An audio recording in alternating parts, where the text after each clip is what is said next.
Hi, Chucky Rigano. 44 years old. I moved to Huntington Beach in 1995 at age 16, I believe. So I've been surfing the pier for about 28 years. Love it. And tell us about some of the equipment that you like to ride.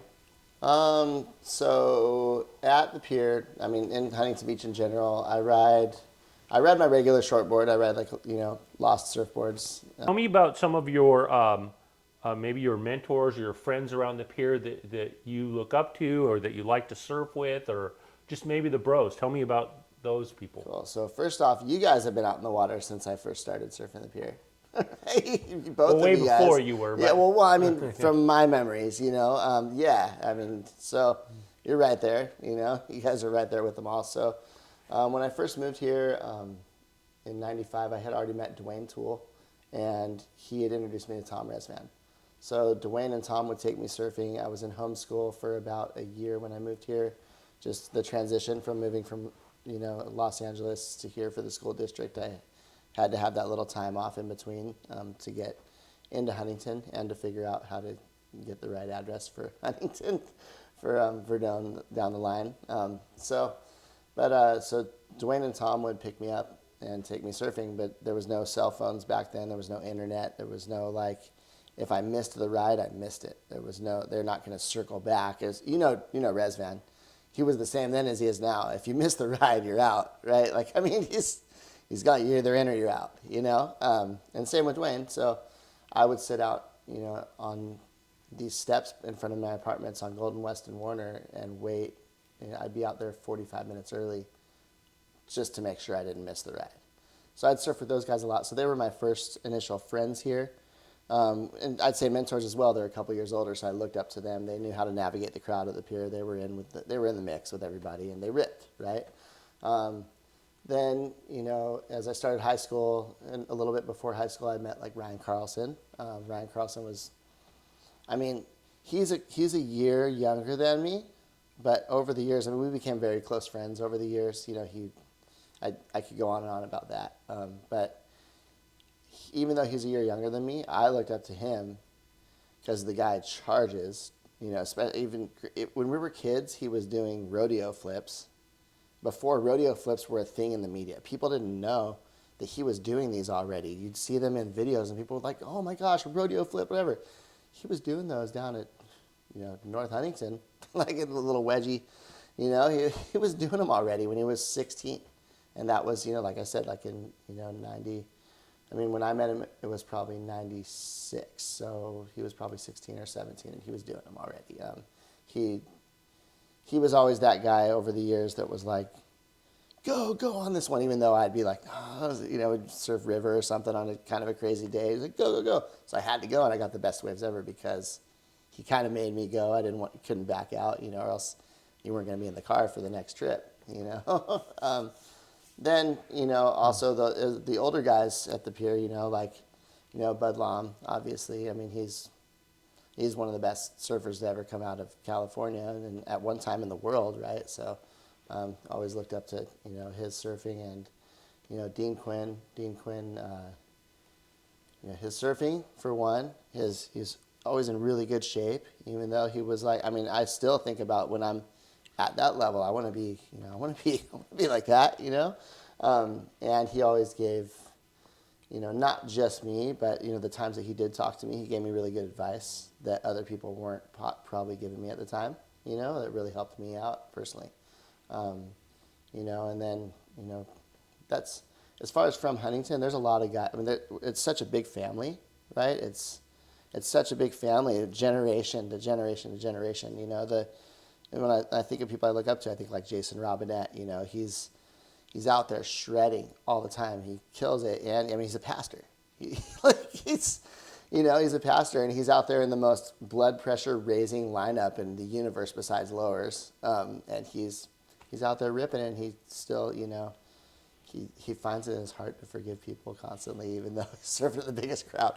But he rips, right? And Hendo's kind of like me. He's a goofy foot. He's kind of shorter, shaped. He looks, we look a lot alike. When I was younger, I wouldn't say younger, but back when I was going out at night and stuff, sometimes a girl would like Hendo and she'd like me, even though there's a little bit of a generation gap because we had that same kind of, style or whatever. Machismo. Yeah, we'd always, I'd be fighting with Hendo over some girl, and but really I looked up to him, and most of the time he got, but Nice. I might have won a couple times, but yeah, it's hard to think. There's just so many, right? I feel like at the pier, especially, Huntington especially in general, but at the pier especially, like every generation kind of looks after the next generation, not in some like oversight sense, but you learn from them. Like I hope kids learn from me, even though I'm now just finally coming to terms that, got to Being give. an adult. Yeah. Like I'm 44. I feel in the water. I feel like I'm still like 25. Besides my hip arthritis, and but I'm out there, going with these kids for waves, and sometimes like nowadays I'm like, oh, go, Grom, go, because I try to think back, like, okay, like Casey Wheat used to tell me to go on waves. He didn't just want to. He wasn't just bitter because I was homeschooled or whatever, right? Like, he'd get a lot of waves and he'd get any wave that he really wanted, but guys like that would still tell me to go on waves. So it took a while for that transition mentally for me to be like, okay, I'm the older guy now. I gotta be cool to these kids. They need to have that influence, not like I have to be, but Nice. they need that influence. They need. So tell me about maybe your most terrifying day at the pier. At the pier, there's been a couple on both ends of the spectrum. In the summer, there's been a couple big souths where the pier bowl was just, there's waves capping at the end of the pier on Northside, and the rip's pulling you into the, it's into the impact zone. You're not getting away from it. Either you're getting a wave or you're paddling around and taking waves on the head and going in. So you always have to eventually get a good one or try. But I think the worst was once when my leash broke on Southside on a big Northwest because the rip's pulling so hard, and when your leash breaks and you're in the pier bowl and it's big. This isn't like a normal big day. This was one day where I was like, whoa, it's pretty big out here, like, and your leash breaks. It's like, what do you do? The current's pulling you into the impact zone. If you try to swim in, you're swimming against a rip that's never going to let you in. Like, it's not. It's just. What are you going to do, right? So you got to kind of drift over and take a couple waves on the head and get in. But when it's big like that, you don't want to take those waves swimming without a board. It's like, oh man, I'm not a great swimmer. I'm a better surfer than I am a swimmer. That's for sure. But luckily, I remember my board kind of drifted back out before I've had to swim in a couple times, but that specific day that there was that moment in my head where I was like, oh no, I'm starting to panic. Like, okay, calm down. I'm panicking at the pier. This is not, normal. But, I don't know. Maybe I need to take some swim classes. I should have done junior lifeguards when I was a kid. So you went to Huntington High with Andy Verdone. Yes. And I think you went on a South African trip. Yeah. As a high school kid. Tell me about that. Oh, yeah. So it was essentially like a surf team. For me, it was a senior trip. For a couple of us, it was a senior trip, but it was just like, hey, anybody from the surf team that can muster up this amount of money to go on this trip, you're in. But you have to, the first 10 days we went to Durban. We stayed with families. We were all separated. We were with different families. So it was like foreign exchange student type stuff. But we were staying with pro surfer kids that were taking, their families were taking us surfing. I think so. And then the second half we were in J-Bay, and it was just perfect. The whole trip, it was myself, it was Matt Shadbolt. So myself, Matt Shadbolt, Ryan Turner, Timmy Turner, Micah Byrne, Nate Fowler, Pat McKee, and Dan Nomolsky. There was 8 of us. Wow.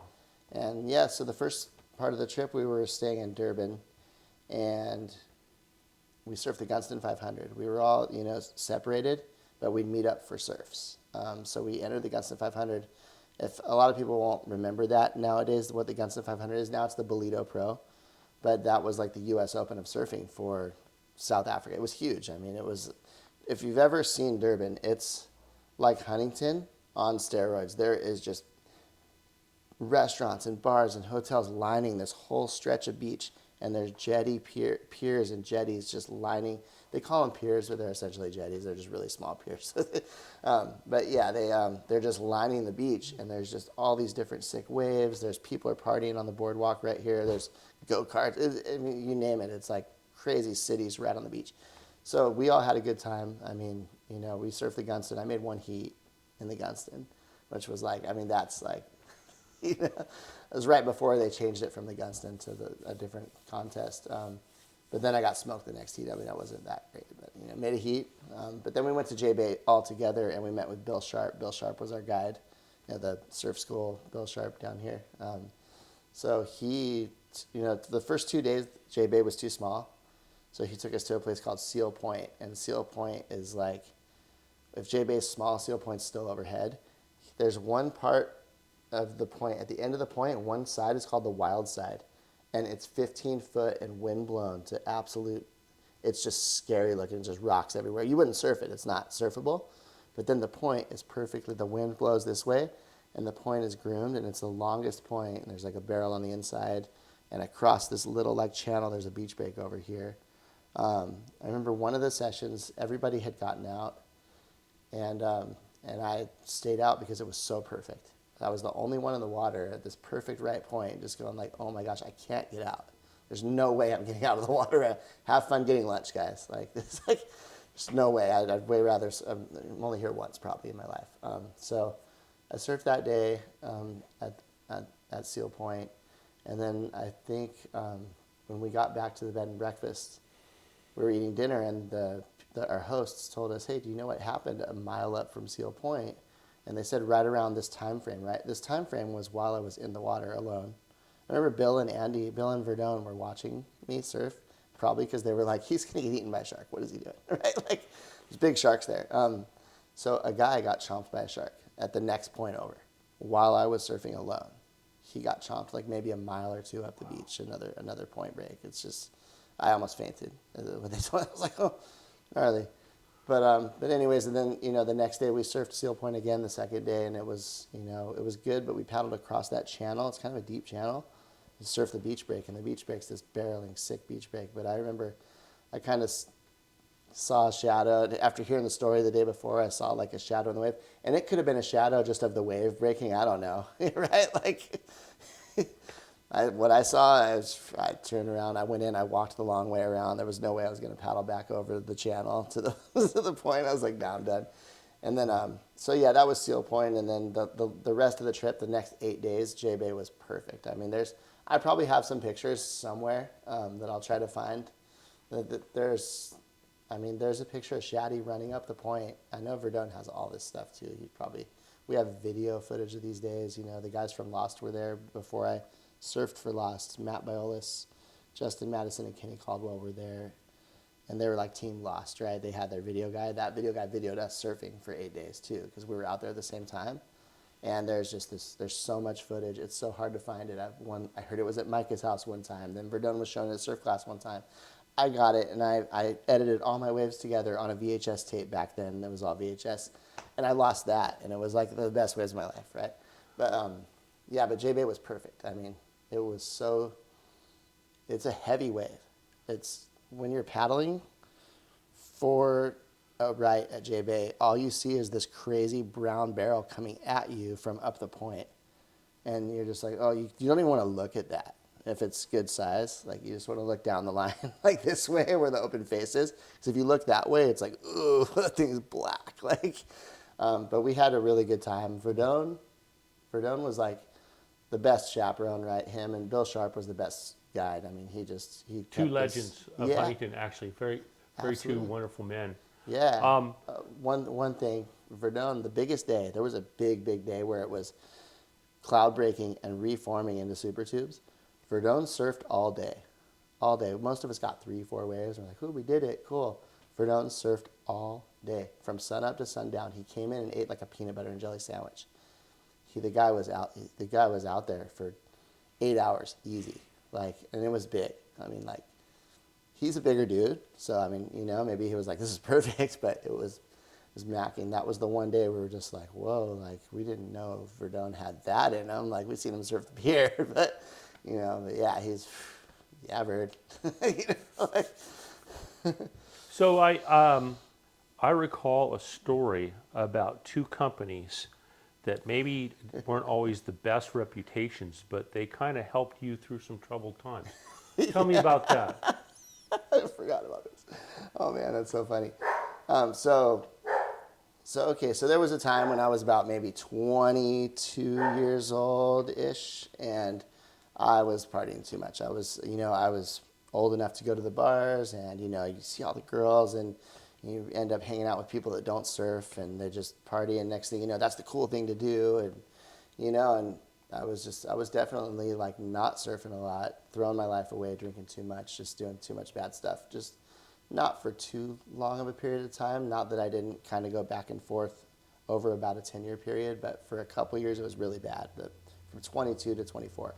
And, I remember like Bud with Black Flies was like, hey, why don't you surf for flies? Because I still surfed pretty good. I mean, I'd like to think so. I mean, good enough for, I was getting some photos in magazines here and there, just little like smaller magazines and stuff. So he's like, hey, why don't you, put you on the team? And at the same time, Lost, like Ryan Carlson was in with Lost, and he had always been bringing me down to their place in San Clemente. They had like a team house, and Ryan Carlson was established with Lost way before like anybody in Huntington Beach. That's for sure. He was the guy that brought Lost to Huntington Beach, in my opinion. So, Carlson got me in with them, and eventually, I want to say Benny Bigler called me and asked me if I wanted to surf for them. He was the rep. And the real story was he wanted Camacho to surf for them. I miss Camacho, obviously, like every day. But he wanted Chris to surf for them, and Chris was like, no, I'm a Billabong guy, or Hurley guy. Maybe it was Hurley, but one way or another, Chris was devoted to his sponsor. He's like, but you should sponsor Chucky. He's perfect for you guys, right? Because they had this image of like partying and surfing and stuff, and it was like, I think he'd be a perfect fit. And so Benny, had, and he's like, hey, why don't you come to my house and get some clothes? So I would go to his house and get clothes. I would go to Bud's house meet with him somewhere and get glasses. And now all of a sudden, like, I had always grown up with sponsors, but during that time frame, I lost all that, right? Like, I mean, who's going to sponsor a kid that spends more time at the bar than he does in the water, right? And who doesn't do contests anymore, who's getting out of shape, and, who's just not a good influence for anybody, right? It was a short period of time, but it was there, and I have to admit it. But so, now all of a sudden I was sponsored by Black Flies and Lost. And even though those are two companies who most people back then, maybe not now, I don't know, but back then would associate them with partying, with, Black Flies with the whole like nightclubs and the girls or whatever, right? And, Lost with all their movies, with all the, everybody's smoking weed and doing this and that, and, but they're ripping, it's good surfing and stuff. People associated those companies maybe with that back then, but for me that was like, okay, now I have somebody to impress. I have somebody I want to blow up because I have this, I have these sponsors now. Maybe they'll use me in a magazine. Maybe they'll send me on a trip. Maybe they'll, so it actually made me pull my head out of the sand to surf for these companies and made me surf all the time again because I wasn't working a lot. I'm like, well, why don't I just, not to say I just like totally straightened up my act and I was like this perfect example of a, the guy you'd want your daughter to bring home, right? But at the same time, it made me get my act together enough and focus on my surfing more, which in turn helped me focus less on the nightlife. You know what I mean? So for me, that was a huge blessing, and it was kind of the opposite Kind of a of what saving moment. it was, for sure. Yeah. And it was kind of the opposite of what people would have generally thought. Of those two companies back of then, the day. Yeah. Now they both seem a lot more mainstream, right? I still put the stickers on my boards, like the Black Flag stickers. And I'll get some glasses, and they have a lot of athletes surfing for them, right? Surfing, motocross. They have they have more of a like an athlete-based reputation, I feel like, right? Branched out. Yeah, and Lost grew so much over the years. Lost surfboards, Lost clothing, all them. They grew so much, and it's 2023 now. It's not 2002, 2003. Like a lot, they can still have their fun and do their thing, but in the bigger picture, it's a different world now, right? So those companies I feel like have, grown and become a lot more conservative than maybe back then, right? But yeah, for me, the two companies that you think would be a bad influence for a kid were actually like the best. The saving grace. Yeah, they were like it's the best thing that could have happened to me at the Perfect. time, Perfect. Yeah. So we have a mutual friend, Lou Rice, Yes. who we also are doing an interview with, and apparently his birthday is a special meaning for you. Tell me about that. So Lou, the magic chiropractor, The man, the myth, the right? The legend. guy, he could fix anything. It's crazy. He's so good. So I had known Lou for a little while. I'll go back a little bit. So I moved to San Clemente for about 4 to 6 years on and off. I was living down there, working at Lost and stuff, and I moved back home. And when I lived down there, I started I had straightened up my act really well before I moved down there, and even for the first part of living down there. Then I was living in a house with 5 guys. There was parties every night. So I kind of fell back into this little hole of the night life, right? And when I moved back to Huntington, I kind of like started going back into my old habits, going out late at night or staying out for the weekend or whatever, right? And I woke up one morning feeling really, really bad about myself, about the weekend, about feeling bad health-wise too. And I was like, okay, I'm done. That's it. I was 32 years old, I believe. It was 2012. And I just remember saying to myself, I'm not leaving my house today. I'm not going out to the bars anymore. I'm not I'm still going to be friends with everybody that I know that might live those kind of lifestyles. I'm not, hey, everybody has their own, lives, right? But I personally, I'm over it, at that point. And Lou called me that day, and he's like, hey, well, Chuck, you coming to my birthday party, right? And I'm like, nope, no way. I'm not leaving my house. I'm laying in bed. I'm eating. I'm not doing anything, and I can't drink anymore. I'm like, sorry, Lou, happy birthday. He's like, come on, there's a taco truck. You got it. I'm going to just come over to have some tacos. I'm like, taco truck. I like tacos, free food. Okay, I go say happy birthday to Lou. And I go, and, I go there and I eat, and I didn't drink, and I just remember I'd seen this girl, and I was like, oh, she's pretty cute. And, but I was single back then and dating and, doing it, living in Huntington. Obviously, there's a lot of that as a 32-year-old, right? So I seen this girl, and she kind of smiled at me or whatever, and later on that night, I tripped over her foot, and she says it wasn't on purpose. Amber, it's on purpose. So, no, but she claims it wasn't on purpose. But anyways, I tripped over her foot, and then we started talking, and next thing you know, everybody around us had all left, and we were still talking, and, I walked her to her car later, and took her on a few dates, and, next thing you know, we're married. We got married, we had our kid, Maverick, he's 4, so my wife, Amber, my son, Maverick, I kind of owe it to Lou's birthday. To Lou's birthday. Yay, Lou. I would have never met her. Maybe I would have. Maybe it was meant to be, and I would have met her in another way. Maybe I would have gone to Lou's office, and she was doing massage at his, at Atlas Wellness Center. She was a massage therapist, a sports massage therapist. But it's way more fun to think that Lou. Yeah. Oh, the karma of Lou. He'll never let me forget it. He always Casanova, Romeo, whatever he wants to say. It's so funny. He'll always claim it. It's right. But he's right. I got there. She was single. I was single. We just happened to, the stars aligned, and they never would have aligned if I just laid in bed all day that day. And the funny thing is that day that I decided, hey, I'm done. I'm done going out late. I'm done getting into trouble. I'm done abusing my body, basically. Not to say I don't have a couple beers and some tacos every now and then after a good surf. That's right. But I don't send it.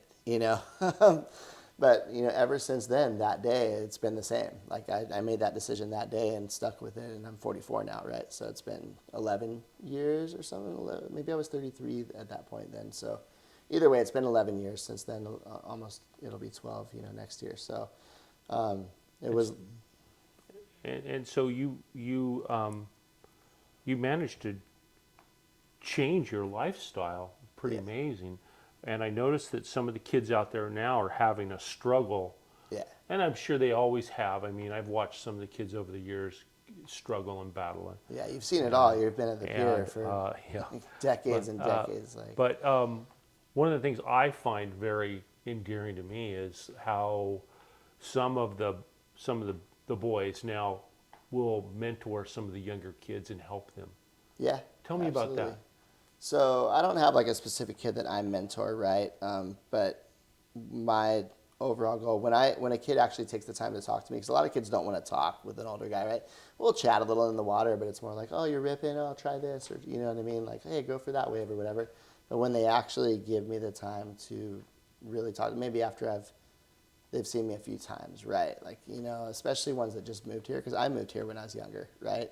So like when I see, there's a couple kids that, you know, they moved here when they were around my age, and a couple of them from the same place I moved from.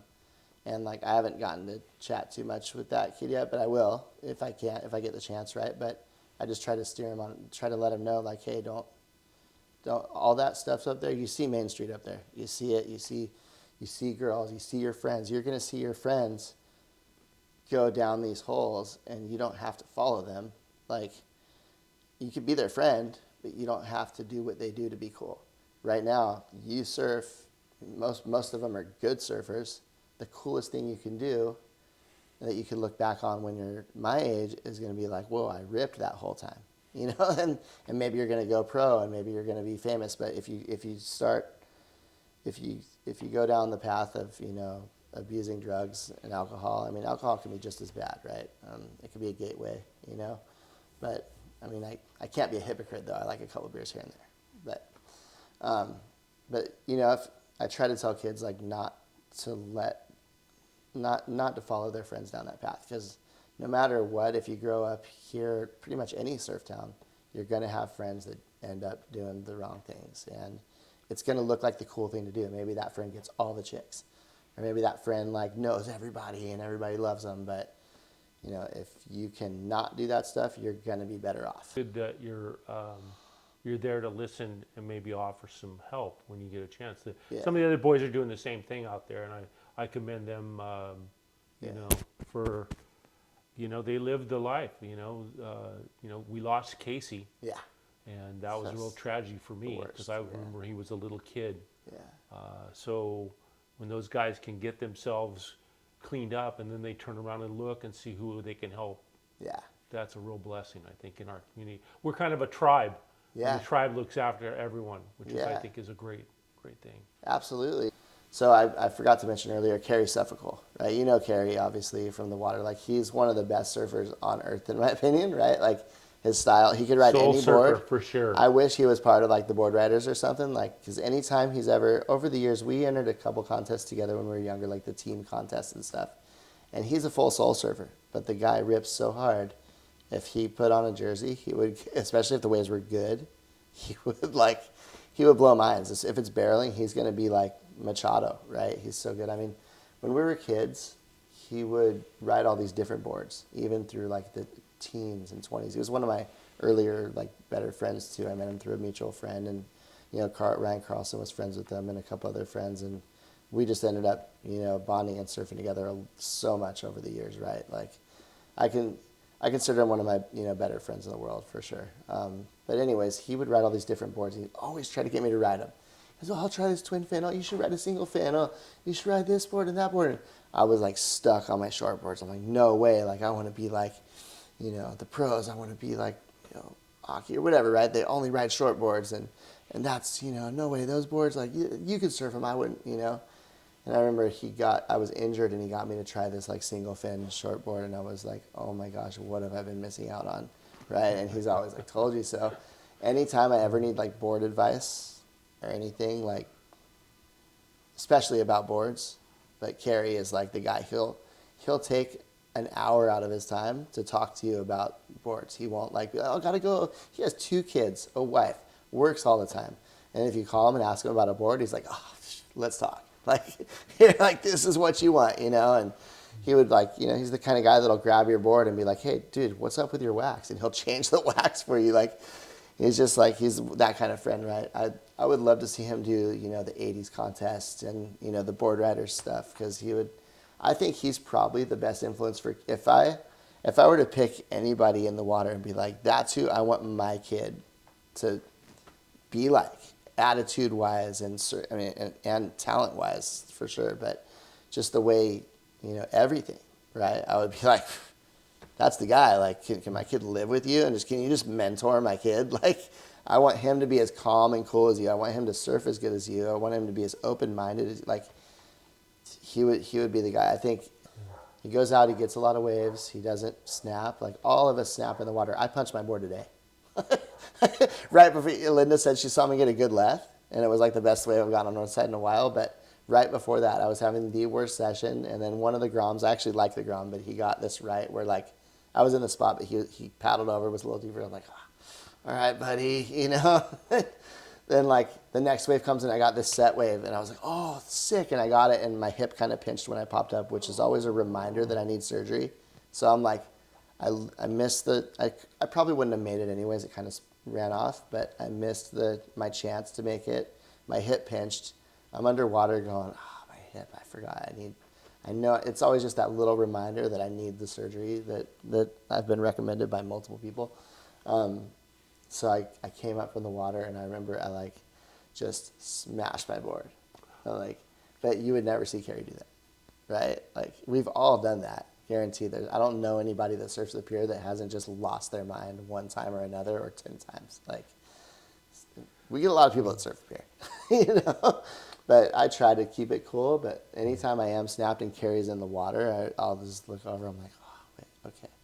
Or he'll talk to me for a minute, and I'm like, oh, yeah, it's all good, Breathe in, breathe out, move on. 4 seconds in, 6 seconds out, Just nice. Breathe in the blue, blow out the red.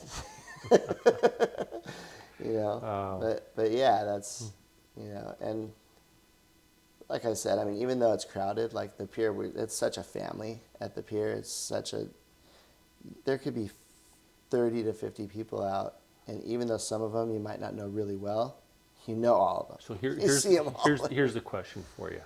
So when you park at the pier, do you always park in the same spot, or do you park all over the place? Nah. Because some people always park in the same spot.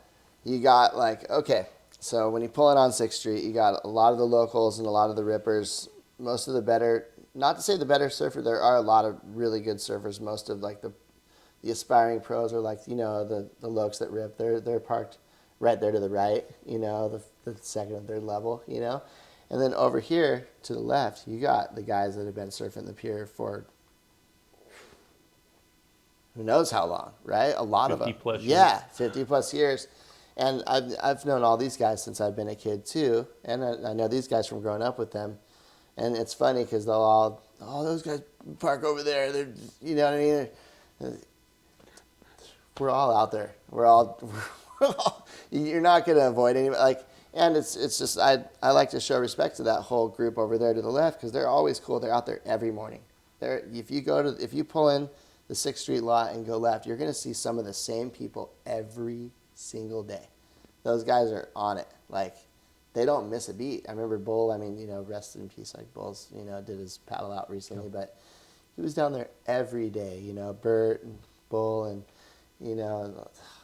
it's wild. I mean, they've been down there every day since I was in surf class as a kid. Those guys were in there getting out of the water when I'm paddling out. Like, this is the Dawn Patrol crew. So I don't, it doesn't matter to me where anybody parks, right? I'll go over there and kind of blend in, mix it up with those guys, and I'll park over to the right. I just find it funny that people are that's how they do it. That's kind of the, I consider that's kind of the Northside life. It is. People, they go to their little area, and that's where they go. And I find it funny that they do that. Yeah, but, it is. Anyway, thanks, Chuck, so much. Yeah, no worries. Wonderful talking with you. Yeah, Steve, you too. Stoked. You.